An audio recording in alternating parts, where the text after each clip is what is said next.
Hi guys, welcome back to my channel. Welcome back to another episode of Cookmas, where every day in December I'm sharing a new recipe. Today's recipe is a one-pot chili mac and cheese.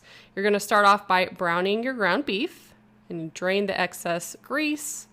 And then I'm going to add in some garlic. And it's supposed to have one diced onion, but my family does not like onions, so instead I just heavily season the meat with onion powder and pretend like it's the same thing. I love onions, so I just customize it for them. So I stir that for a little bit, and then you're going to add everything in. So I'm adding some chicken broth. And this is supposed to have diced tomatoes as well. But again, they don't like tomato chunks either. So I also puree that. So you'll see that here now. And then there's a couple different types of beans to add in. Kidney beans and then white beans that I've drained and rinsed.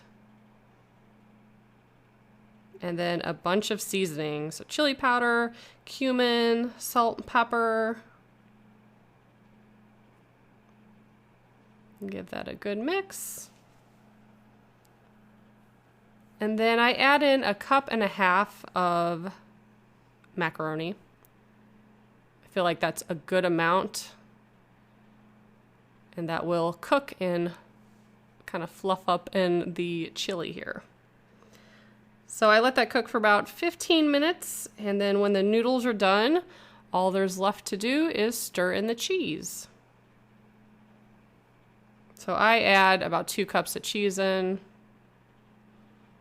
and stir that for a bit so that everything could melt together. It's just a really quick, simple dinner that doesn't require a lot of prep or dishes, which is always useful. So thank you so much for watching. Make sure you check out the description box below for the full recipe, and I'll talk to you in my next video. Bye guys.